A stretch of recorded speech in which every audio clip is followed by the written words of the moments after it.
Bwana Yesu asifiwe sana, watu wa Mungu. Tazama ni siku nyingine tena, siku ya Jumamosi ya tarehe 14 mwezi wa 3 mwaka 2026. Siku ya leo nimempendeza tena Mungu tuendelee na somo letu linalohusiana na wokovu, na nilisema tutaendelea na kwamba tunaokolewa na nani. Tumeona maana ya wokovu, tumeona kwamba tunaokolewa kutoka kwenye nini, lakini leo tunaokolewa na nani? Watu wa Mungu, tunatakiwa tujue nani anayetuokoa. Ndio tunatakiwa tupate wokovu. Lakini je, ni nani ambaye anatuokoa sisi wanadamu?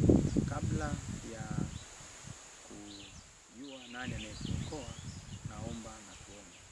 Asante Mwenyezi Mungu Baba yetu mbinguni, asante kwa kibali kingine tena kilichokupendeza mtakatifu wa machoni pako.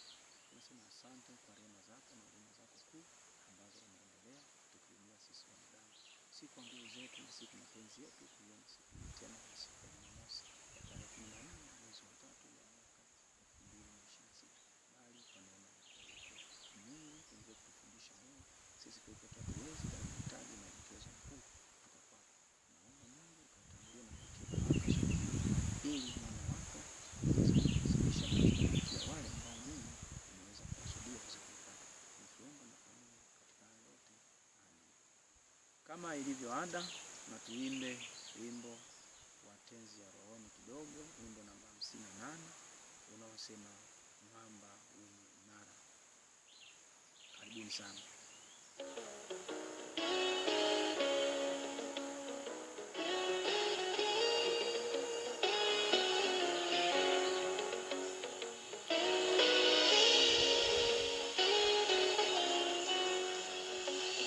Mwamba wenye imara, kwako nitajificha. Maji hayo na damu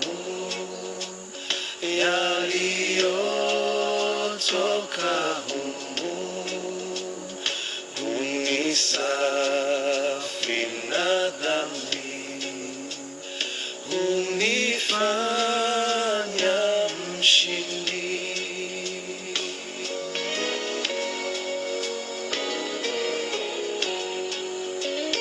Kwa kazi zote pia sitimizi sheria,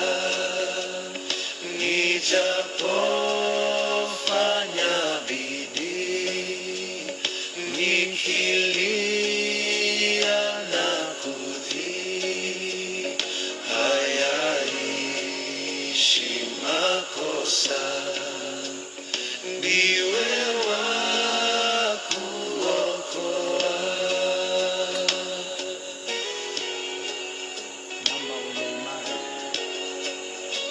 sina cha mkononi, naja msalabani, nilitupu nivike, mimi mnyonge nishike, mwili mchafu naja, nioshe nisijafa.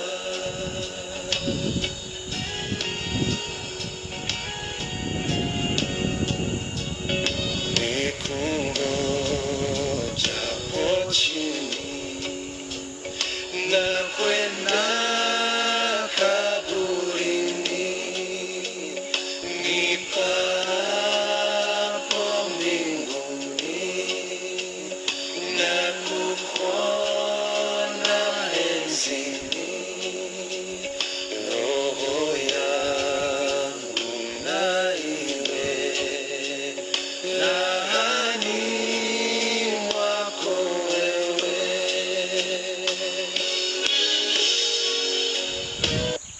Asante sana watu wa Mungu. Tunaona ya kwamba mwamba wenye imara ni Yesu Kristo. Ndio mwamba wa pekee ambao unaweza kutuokoa sisi wanadamu. Hivyo watu wa Mungu, na tuendelee na somo letu ambalo linasema tunaokolewa na nani? Watu wa Mungu, mtu wa kutuokoa sisi si mwingine bali ni Yesu Kristo, ambaye anatuokoa sisi kupitia kifo chake cha dhabihu kilichofanyika pale msalabani kwa kumwaga damu yake yeye, ili sisi wenye dhambi tupate kuokolewa, na pia sisi tuweze kupata upatanisho wetu na Mungu, kwa sababu Yesu Kristo akifa pale msalabani anafanya ondoleo la dhambi kwa sisi wanadamu, lakini anatutengenezea upatanisho mzuri wa mahusiano yetu sisi na Mungu, kwa sababu tukiwa wenye dhambi, basi mahusiano yetu ya Mungu yanakuwa hayapo au yapo mbali, kwa maana hata Biblia inasema miili yetu ni hekalu la Roho Mtakatifu, na Roho Mtakatifu hakai mahali palipo ni pachafu, anakaa mahali ambapo ni pasafi. Hivyo tukitenda dhambi, basi uwepo wa Mungu na mahusiano yetu sisi na Mungu basi yanakuwa mbali. Hivyo kupitia Yesu Kristo ndiyo pekee anayetuokoa sisi. Sasa twende tukasome Biblia takatifu tuone nayo inatuambia nini sisi wanadamu. Tusome Matendo ya Mitume sura ya 4 mstari wa 12. Matendo ya Mitume sura ya 4 mstari wa 12. Nayo inasema, nitasoma kwa msaada wa Bwana. Wala hakuna wokovu katika mwingine awaye yote, kwa maana hapana jina jingine chini ya mbingu walilopewa wanadamu litupasalo sisi kuokolewa kwao. Narudia tena, wala hakuna wokovu katika mwingine awaye yote, kwa maana hapana jina jingine chini ya mbingu walilopewa wanadamu litupasalo sisi kuokolewa kwao. Tunaona Matendo ya Mitume inatuambia kwamba hakuna jina jingine ambalo sisi wanadamu tumepewa kwa ajili ya kutuokoa. Hakuna jina jingine ambalo sisi wanadamu tumepewa kwa ajili ya kutuokoa, bali tumepewa jina moja tu ambalo ni jina la Yesu Kristo, kwamba kila mtu ataokolewa kwa hilo jina. Hakuna jina lingine.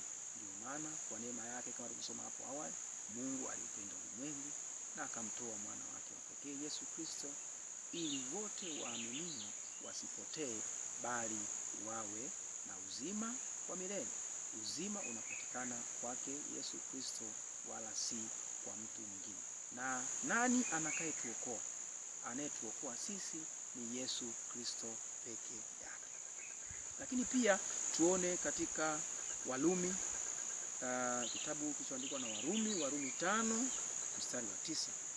Tuone Warumi 5 mstari wa 9. Warumi 5 mstari wa 9, nayo inasema, basi zaidi sana tukiisha kuhesabiwa haki kwa damu yake, tukaokolewa na ghadhabu kwa yeye. Nitarudia tena, basi zaidi sana tukiisha kuhesabiwa haki katika damu yake, tukaokolewa na ghadhabu kwa yeye. Watu wa Mungu, tunaona kwamba sisi kwamba anayetuokoa ni Yesu Kristo peke yake. Lakini kumbe tukimkosea Mungu wetu wa mbinguni, basi tunatakiwa tuombe toba ya kuweza kusamehewa makosa yetu, ili tuweze kuhesabiwa haki na tukapate upatanisho mzuri na Mungu, kwa kuwa tumefanya makosa. Hivyo tunaona ya kwamba hakuna mtu mwingine wa kutuweza kutusamehe sisi makosa yetu au kutuondolea ghadhabu ya Mwenyezi Mungu kwenye maisha yetu ya kila siku, bali kupitia Yesu Kristo peke yake ndiyo ambaye atatuokoa sisi katika maisha yetu ya kila siku. Watu wa Mungu, yatupasa tumwamini yeye tu na tusimwamini mtu mwingine tena, kwa sababu wokovu yeye ndiyo anayetupatia, kwa kuwa Yesu Kristo alimtoa kwetu ili aweze kutuokoa. Kwa kila mmoja atakayemwamini yeye na kusema ya kwamba au na kumkiri yeye kuwa Bwana na Mwokozi wa maisha yake, basi atapata wokovu, na huo wokovu unapitia kwake Yesu Kristo peke yake. Hakuna mwingine tena ambaye anaweza kutuokoa. Lakini pia ukipata muda, mtu wa Mungu, nenda kasome Wathesalonike wa kwanza sura ya kwanza mlango wa 10, naye utakuja kuona tunaokolewa na nani. Lakini pia watu wa Mungu, niseme ya kwamba Mungu atubariki kwa kunifuatilia katika masomo yangu haya yanayohusiana na swala la wokovu. Lakini naomba siku ya leo kila mmoja akajitafakari na akaweze kumpokea Yesu Kristo kuwa Bwana na Mwokozi wa maisha yake, ili siku ya mwisho akawe mrithi wa ufalme ule wa mbinguni. Naomba kwa pamoja na tuombe. Asante Mungu wetu, Baba yetu wa mbinguni, kwa kutujalia uzima wa somo hili. Naomba ukatangulie ili somo lisipite bure, bali likaweze kutuwezesha katika maisha yetu ya kila siku. Wote na tuseme amen.